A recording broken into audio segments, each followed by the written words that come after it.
ማንም መንግስት ሲመሰረት ለመንግስቱ የሞተለት ዋጋ የከፈለለት ወታደርና ህዝብ አለ። የእግዚአብሔር መንግስት ግን ወታደር ሳይሆን የገደለው ንጉስ ገሎ ነው የተመሰረተው። መንግስት ሁሉ በመስዋዕትነት ይመሰረታል። አዎ የእግዚአብሔር መንግስት በመስዋዕት ሌሎችም መንግስት በመስዋዕት ከሆኑ ሁሉም መንግስታት ሲመሰረቱ ሌሎችን ገለው ነው። የእግዚአብሔር መንግስት ስትመሰረት ግን ለሌሎች ሞቶ ነው። ኢየሱስ የእግዚአብሔር መንግስት በኢየሱስ መሞት ላይ ነው የተመሰረተችው። የሰው ደም ላይ አይደለም፣ እርም ላይ አይደለም። ማንም መንግስት ላይ ንጉስ ሞቶ መንግስት አይመሰረትም። ወታደር ሞቶ ህዝብ ሞቶ ነው መንግስት የሚመሰረት። በእግዚአብሔር መንግስት ግን ንጉስ ሞቶ መንግስት ተመሰረተ። በእኔ ሞት አይደለም ኢየሱስ መንግስቱን የሰራው፣ በራሱ ሞት ላይ ነው መንግስቱን የሰራው። መንግስቱ ሲመሰረት እኔ ልሙት ብሎ እንጂ የጀመረው አንተ ሙትልኝ ብሎ አይደለም። ማንም መንግስት ንጉሱ ለህዝቡ አይሞትም፣ ህዝቡ ነው ለንጉስ የሚሞተው። የእግዚአብሔር መንግስት ግን ሙትልኝ ሳይሆን ያለኝ እሞትልሃለሁ ብሎ ነው የመሰረተው። የእግዚአብሔር መንግስት ቆላስይስ 1:13 እርሱም ከጨለማ ስልጣን አዳነን፣ ቤዛነትንም እርሱንም የኃጢአትን ስርየት ወዳገኘንበት ወደ ፍቅሩ ልጅ መንግስት አፈለሰን። ከጨለማ ስልጣን አዳነን የሚል ጨርሰናል። የእግዚአብሔር መንግስት በመስዋዕት ናት። መንግስት ሁሉ የሚመሰረተው በመስዋዕትነት ነው። የእግዚአብሔር መንግስት በመግደል ሳይሆን የተመሰረተችው በመሞት ነው የተመሰረተችው። ብዙ መንግስታት የሚመሰረቱት ሌላውን በመግደል ነው። የእግዚአብሔር መንግስት ግን የተመሰረተው ሌሎችን በመግደል ሳይሆን ለሌሎች በመሞት ነው። የእግዚአብሔር መንግስት በመስዋዕትነት ነው። መንግስት ሁሉ በመስዋዕትነት ይመሰረታል። አዎ የእግዚአብሔር መንግስት በመስዋዕት ሌሎችም መንግስት በመስዋዕት ከሆኑ ሁሉም መንግስታት ሲመሰረቱ ሌሎችን ገለው ነው። የእግዚአብሔር መንግስት ስትመሰረት ግን ለሌሎች ሞቶ ነው። ኢየሱስ ገሎ ሳይሆን ሞቶ ነው። የእግዚአብሔር መንግስት በኢየሱስ መሞት ላይ ነው የተመሰረተችው። መንግስት የተመሰረተው ሞቱ ላይ ነው። የሰው ደም ላይ አይደለም፣ እርም ላይ አይደለም። ማንም መንግስት ተዳልኝ ከአሜሪካ መንግስት ጀምሮ በሽጉጥ ባይገሉ በተንኮል ገለው አንዱን ረግጠው አንዱን ጨፍልቀው መንግስታቸውን ያጸናሉ፣ በጉቦ በዶላር በማማለጃ። ኢየሱስ በደም ላይ የመሰረተው ሳይሆን በራሱ ሞት ላይ የመሰረተው። የፈለገ ቢሆን የፈለገ ጥራልኝ መንግስታቸውን የመሰረቱት ጓደኛቸውን ገለው፣ ጓደኛቸውን ክደው፣ አብሮ አደጋቸውን ገለው፣ ደምስሰው፣ ግቦ ሰጠው፣ ጨፍልቀው፣ አስወግደው፣ እስር ቤት ጥለው፣ የተለያየ ነገር አድርገው ነው መንግስት የመሰረቱት። ማንም ንጹህ የለም። በዲሞክራሲ ብትለኝ ራሱ የሆነ እርም አለ። የእግዚአብሔር መንግስት ግን ገሎ ሳይሆን ራሱ መስዋዕት ሆኖ ራሱ ሞቶ ራሱን አድኖ የመሰረታት ናት። የገባውበት መንግስት ንጹህ ነው፣ የጽድቅ ነው። የእግዚአብሔር መንግስት ማንም መንግስት ሲመሰረት ለመንግስቱ የሞተለት ዋጋ የከፈለለት ወታደርና ህዝብ አለ። የእግዚአብሔር መንግስት ግን ወታደር ሳይሆን የገደለው ንጉስ ገሎ ነው የተመሰረተው። ለመንግስቱ ወታደር አይደለም የሞተው፣ ንጉስ ነው የሞተው። ማንም መንግስት ላይ ንጉስ ሞቶ መንግስት አይመሰረትም። ወታደር ሞቶ ነው መንግስት የሚመሰረት፣ ህዝብ ሞቶ ነው መንግስት የሚመሰረት። በእግዚአብሔር መንግስት ግን ንጉስ ሞቶ መንግስት ተመሰረተ። በእኔ ሞት አይደለም ኢየሱስ መንግስቱን የሰራው፣ በራሱ ሞት ላይ ነው መንግስቱን የሰራው። ሰዎች ይሙቱ አይደለም ያለው፣ እኔ ልሙት። መንግስቱ ሲመሰረት እኔ ልሙት ብሎ እንጂ የጀመረው አንተ ሙትልኝ ብሎ አይደለም።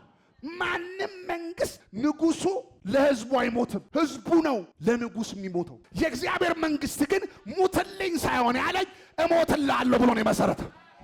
በመስዋዕትነቱ የተመሰረተ መንግስት፣ በሱ ሞት ላይ የተመሰረተ መንግስት እኔን ገሎ አይደለም የመሰረተው፣ እሱ ሞቶ ነው የመሰረተው። እኔን ገሎኝ ወታደር ገሎ ህዝብ ጨፍጭፎ አይደለም የተመሰረተው፣ ራሱ ሞቶ ቤዛ ሆኖ። ሁለተኛ ቆሮንቶስ ምዕራፍ 5 ቁጥር 14 እንደዚህ ብሎ ይናገራል። ይህንን ስለቆረጥን የክርስቶስ ፍቅር ግድ ይለናል። ለምን? አንዱ ስለ ሁሉ ሞተ። ሁሉ አይደለም ለአንዱ የሞቱት፣ አንዱ ኢየሱስ ለሁሉ ሞተ። አንዱ ስለ ሁሉ ሞተ። ስለዚህ ሃሌሉያ፣ ይህንን ስለቆረጥን የክርስቶስ ኢየሱስ ፍቅር ግድ ይለናል። ለምንድን ነው ግድ የሚለኝ? ሞተልኝ። መንግስት አካባቢ አይታችኋል። መንግስት አካባቢ ንጉስ እንጂ የሚጠበቀው ወታደር አይጠበቅም። ጋርድ ሲሄድ ከፊት ለፊት ነው የሚሄደው። ከፊት ይሄዳል፣ ያኛው ንጉሱ ከኋላ። አይታችሁ እንደሆነ እኔ ሆቴሉንም የማየት እድል አግኝቻለሁ። በቀደም የተተኮሰባቸው ጊዜ ዶናልድ ትራምፕ ወታደሩን አይታችሁታል? በደንብ ያሳይ። ወታደሩን አይታችሁታል? ትራምፕ ቁጭ ብሎ እየበላ ከፊት ነው የሆነው። ከለለው። ትራምፕን ፕሬዚዳንቱን፣ የአሜሪካን ፕሬዚዳንት ከለለው። ለምን እንደከለለው ታውቃለህ? ሃሌሉያ! ለምን እንደከለለው ታውቃለህ? አትሞትም እሞታለሁ ነው። መንግስት የሚጸናው በእኔ ሞት ላይ ነው። አንተ ኑር፣ እኔ ሞታል። ኢየሱስ ግን ከለለኛ። ከልሎኝ ነው የኖርኩት፣ ከልየው አይደለም። በሞት አልጠብቅም የእግዚአብሔርን መንግስት። የኢየሱስን ንግስና ሞቼ አልጠብቅለትም። እንድጠብቅለት አይደለም የጠራኝ፣ ሊጠብቀኝ ነው የጠራኝ። እንዲጋርደው አይደለም የተጠራሁት። ኢየሱስን ለመጋረድ አይደለም፣ ሊጋርደኝ ነው። ሰራዊት እኔ የእግዚአብሔር መንግስት እንድጋርድ የተጠራው ምልምል ወታደር አይደለሁም። ሰውን ከጨለማ ወደሚደነቅ ብርሃን ና ዳን፣ ወደ እግዚአብሔር መንግስት ግባ፣ መንግስተ ሰማያት ቀርባለች፣ ንስሐ ግቡ፣ የእግዚአብሔር መንግስት መጣለች፣ ወደ እግዚአብሔር መንግስት ግቡ ስል ሰውየውን ስጠራው የእግዚአብሔር መንግስት እንዲያጸናና የእግዚአብሔር መንግስት እንዲጋርድ የጠራሁት ወታደር አይደለም። ሊጋረድ እንጂ የጠራሁት ሊጋርድ አልጠራሁትም። እዚህ ቤት የመጣሁት እግዚአብሔር ልጠብቅ አይደለም፣ ሊጠብቀኝ ነው። ስለዚህ ነው ሲጽፍልኝ ምን ብሎ ጻፈልኝ? እኔ አንተን የምጠብቅ አልተኛም አለኝ፣ አላንቀላፋም አለኝ፣ ተኛ አለኝ። የእግዚአብሔር መንግስት እንዲጸና እምሯሯጥ ወታደር አይደለሁም። መንግስቱ እንዳይነካ፣ እግዚአብሔር እንዳይሰደብ፣ ፍንክች እንዳይል፣ መፈንቅለ መንግስት እንዳይነሳበት፣ መጣው እንዳይገለብጡት የተጠራራን ሰዎች አይደለንም። አልጠበቅነውም። ከፊቱ ነው ከለለኝ እንጂ። ለዚህ ነው በልዑል መጠጊያ የሚኖር ሁሉም በሚችል አምላክ ጥላ ውስጥ ያድራል። እግዚአብሔርን አንተ መታመኛዬ ነህ እለዋለሁ። ከፊቴ ከኋላዬ ከጎኔ ቀጠረልኝ። አጉል ጻድቅ እንዳትሆን ይችልበታል። ቤቱን ማስተካከል ይችልበታል። ቤቱን መጋረድ ይችልበታል። ቤቱን መስራት ይችልበታል። ልጋርድ አይደለም እዚህ ያለሁት። በሞቱ እንጂ በሞቴ አልተመሰረተችም። የእግዚአብሔር መንግስት። አሁን ወደ ሁለተኛው ቤዛነትን፣ እርሱንም የኃጢአታችን ስርየት ወዳገኘንበት ወደ ፍቅሩ። የእግዚአብሔር መንግስት ፍቅረ መንግስት እንጂ ሰይፈ መንግስት አይደለችም። በሉት ያለበት መንግስት በለው አጠገብ ያለ ፍቅረ መንግስት ይባላል። የፍቅር መንግስት ነው። የሰይፍ መንግስት አይደለም። የጦርነት መንግስት አይደለም። በደም በመቆሳሰል የተመሰረተ አይደለም። በፍቅር የተመሰረተ መንግስት ነው። ፍቅረ መንግስት። የእግዚአብሔር መንግስት የፍቅር መንግስት ነው። ፍቅረ መንግስት ነው። ወደ ፍቅሩ መንግስት አፈለሰን። ስለዚህ የእግዚአብሔር መንግስት ፍቅረ መንግስት ናት እንጂ ሰይፈ መንግስት አይደለችም። ለምንድን ነው ሰይፈ መንግስት የምትለኝ ብትለኝ፣ የእግዚአብሔር ቃል በመዝሙር 71 ላይ ሲናገር አገዛዝ ሁሉ በሰይፍ ይጸናል ይላል። ሰይፍ ከሌለ መንግስት የለም ይላል። ከናቡከደነፆር እስከ ምናምን ድረስ ብትሄድ ሁሉም መንግስት የሰይፍ መንግስት ነዋ። የጦርነት መንግስት ነዋ። የቀስት መንግስት ነዋ። በጦርነት ነዋ። አሜን በሉ እስኪ። አገዛዝ በሰይፍ ይሰለጥናል ይላል መጽሐፍ ቅዱስ ሲናገር። አገዛዞች ሁሉ ሰይፍ ነው። ማንም መንግስት ያለ ሰይፍ የለም። የታጠቀ ነው የሚያሸንፈው። አሜሪካ በምን አሸነፈች? ስለታጠቀች። ምን ሰይፍ። ኒውክሌር ሰይፍ እኮ ነው። የእግዚአብሔር መንግስት ግን በሰይፍ ሳይሆን ያለችው በፍቅር ነው ያለችው። የገዛኝ በሰይፍ አይደለም፣ የገዛኝ በፍቅር ነው። እያንዳንዱ መንግስት የሰለጠነው በምንድን ነው? በሰይፍ። የእግዚአብሔር መንግስት ግን የፍቅር መንግስት ነው። ያሸነፈን በምን? በሰይፍ።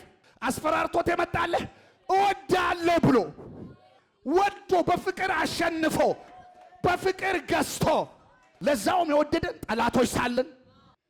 መግዣው ፍቅር እንጂ ሰይፍ አይደለም። ማስተዳደሪያው ፍቅር እንጂ ሰይፍ አይደለም። መማረኪያው ሰይፍ አይደለም፣ ፍቅር ነው። ማንም የሚማረከው በሰይፍ ነው። ትዝ ይላችኋል ዳዊት በሰይፌ የማረካቸው መሰለህ እንዲህ አለው። ሰው ከተማረከ የሚማረከው በሰይፍ ነው። የእግዚአብሔር መንግስት ግን በሰይፍ አይደለም፣ በፍቅር ነው የገዛኝ። አስፈራርቶ አልገዛኝ። ዮሐንስ 18 ቁጥር 10 ስምዖን ጴጥሮስም ሰይፍ ስለነበረው መዘዘው። የሊቀ ካህኑም ባሪያ ማልኮስን ጆሮውን ቆረጠው። ኢየሱስም ጴጥሮስን ሰይፍን ወደ ሰገባው ክተት፣ አብ የሰጠኝ ጽዋን አልጠጣምን? የእግዚአብሔር መንግሥት ላይ በለው አጠገብ ያለው ሰይፍ ወደ ሰገባው ይገባል በለው። ዞር በልና ፍቅር ምዘዝ፣ ሰይፍ እንዳትመዝ በለው። አንድ ሰው የሆነ ነገር ሲያደርግ እወጋዋለሁ አትበል፣ እወደዋለሁ በል። የሆነ ነገር ሲፈጠር መውጊያ አትይ፣ መውጊያ ትዝ አይበል። መምቻ ኮብልስቶን ድንጋይ ይሁን እንትን አይታይ፣ ፍቅር ይታይ እማ ማለት። ዛሬ አንድ ሰው ሰይፉን አስገባ፣ ፍቅሩን መዘዘ። ጴጥሮስ የመጣሁት በፍቅር ልገዛ እንጂ በሰይፍ ልገዛ ስላልሆነ ጴጥሮስ የሉቃስ 22:50 50 እና 51 እዚህ ቦታ ላይ ሁለት ነገር ተገለጠ። ሰይፍ ገባ፣ ፍቅር ወጣ። እቺ ሰዓት ሶደሬ ሆኖ እንዳይመስልህ፣ እቺ ሰዓት ተመቻችቶለት እንዳይመስልህ። ለዛውም በጓደኛው ተክዶ ጉመድና ጅራፍ ገመድ ጅራፍ ይዘውበት መጣው አሳልፈው ሊሰጡት ነው። ጎሽ ጴጥሮስዬ የኔ አንበሳ መታልኝ አይደለም፣ አስገባ። መንግስቴ በሰይፍ አይደለም፣ መንግስቴ በፍቅር ነው። ፍቅረ መንግስት እንጂ ሰይፈ መንግስት የለንም። የእግዚአብሔር መንግስት ወደ ፍቅሩ ልጅ መንግስት አፈለሰ። ሰይፍህን አስገባ ጴጥሮስ፣ ፍቅርን ምዘዝ። በዚች በሉቃስ 22 ቁጥር 50 እና 51 ሁለት ትዕይንቶችን ይዩት። ከእነርሱም አንዱ የሊቀ ካህኑን ባሪያ መትቶ ቀኝ ጆሮውን ቆረጠው። ተቆረጠ፣ ቀኝ ጆሮውን ቆረጠ። ምን ተመዞ? ሰይፍ ተመንዞ ቀኝ ጆሮ ተቆረጠ። ኢየሱስ ግን መልሶ ይህንን ፍቀዱልኝ አለ። ጆሮውን ዳሰሰው፣ ፈወሰው። ምንድን ነው ያደረገው? እዚህ ጋር ሰይፍን አስገባና ሊይዘኝ ነው የመጣው፣ ከፈለኩ ጆሮውን እሰጠው ነበር አለው። አሁን ግን ፈወሰው፣ ፍቅር ተገለጠ። በጴጥሮስ ሰይፍ የተመዘዘ በኢየሱስ ፍቅር ተገለጠ። የጠላቱን ጆሮ ፈወሰ። ሰራዊት የእግዚአብሔር መንግሥት ፍቅረ መንግሥት ነው፣ ሰይፈ መንግሥት አይደለም። የእግዚአብሔር መንግሥት ፍቅረ መንግሥት የሆነው ሰይፍ ስላነሰው ነውን? መቼስ ጉልበት የሌለው ነው ትህትና የሚያበዛው ልትለኝ ነው። አሁን እሱ አሁን ጉልበት የለውም። ምን ይበል? ምንድነው ሐሳብህ? ለምነው እንጂ በእናትህ በለው። ለምነው እንጂ በቃ። አዎ ለምን ጉልበት ከሌለው ምን ያደርጋል?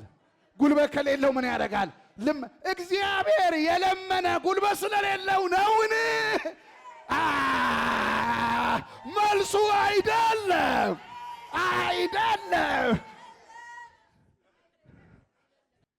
ጴጥሮስ ሰይፍን ወደ ሰገባው መልስ አለ። የማልኮስን ጆሮ በፍቅር እፈውሳለሁ አለና ሃሌሉያ።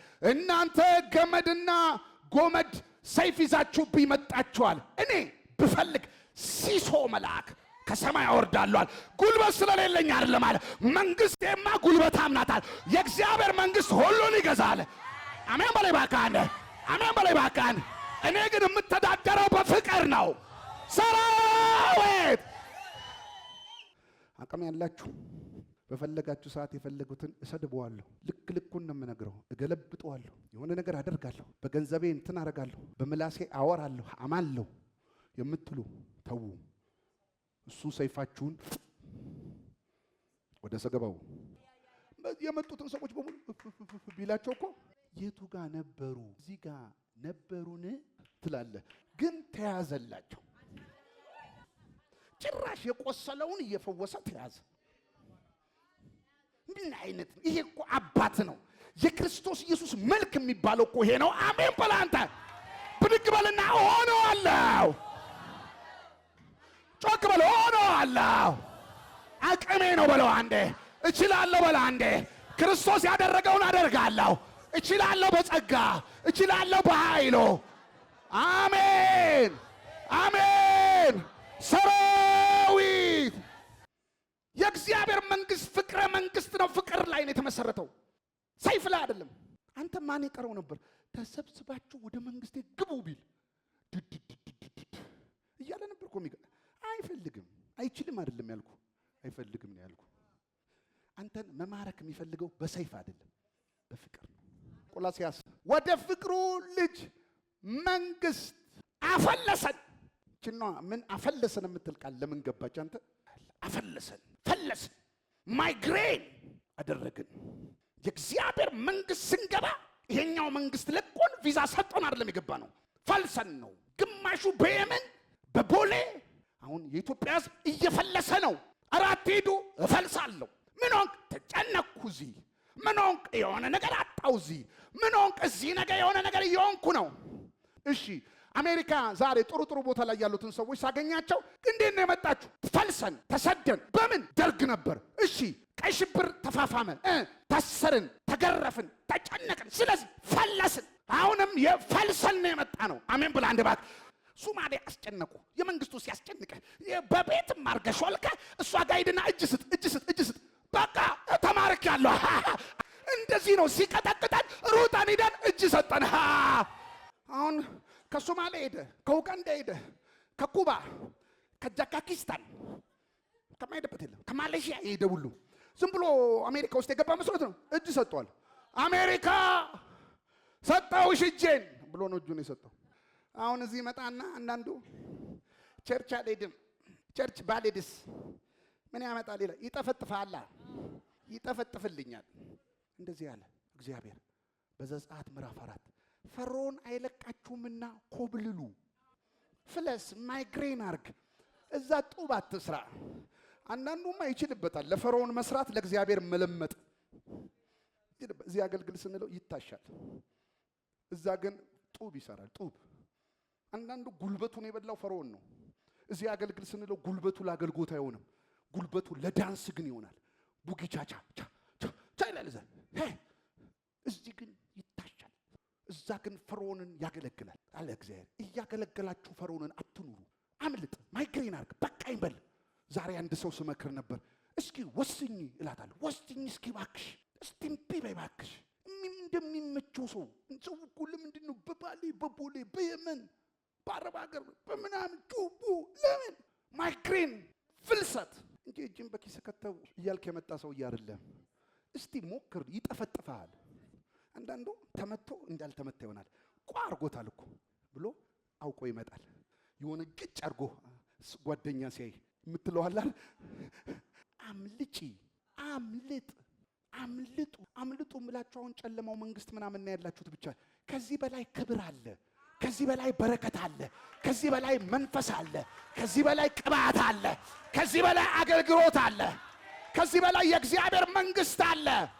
አምልጦ እምቢ በል፣ አትታሽ፣ ወስን። ቆርጬ ቤተ ክርስቲያን እገባለሁ በል፣ አባል ሆናለሁ፣ እያዛለሁ፣ አገለግላለሁ። በሁለት ሐሳብ አትንጠልጠል።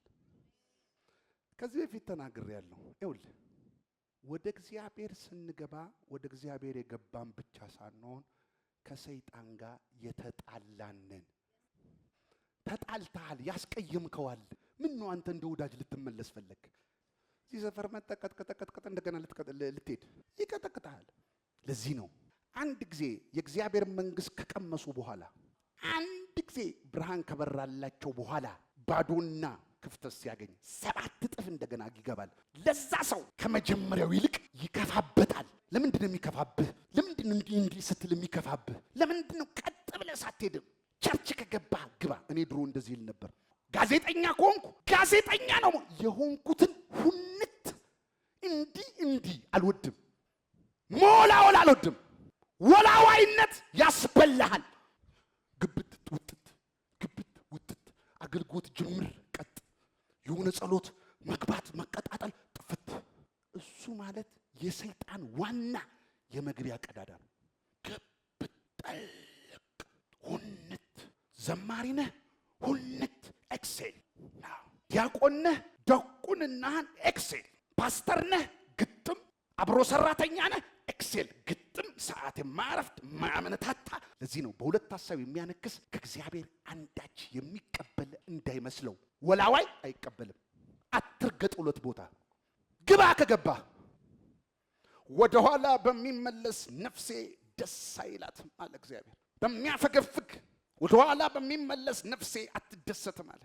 ስለዚህ የእግዚአብሔር መንግስት ፈልሰን ገባን፣ ተቀጠቀጥን። ቅድም ኢጆ ለአሜሪካ መንግስት እጁን ሲሰጥ የአሜሪካ መንግስት ደግሞ ተመለስ ወደ ሀገር ወደ ሶማሌ ተመለስ ቢለው አብርሃም መመሰላችሁ የሚለው አልመለስም ነው የሚለው። ለምን ስመለስ ይብስብኛል። አንዴ ለእግዚአብሔር እጅን ከሰጠ በኋላ ጌታዬ አምላኬ ንጉሴ ካልክ በኋላ መወላወል አያምርም በክርስቲያን። የእግዚአብሔር መንግስት ምንድነው? ሳምንት ጨርሻለሁ።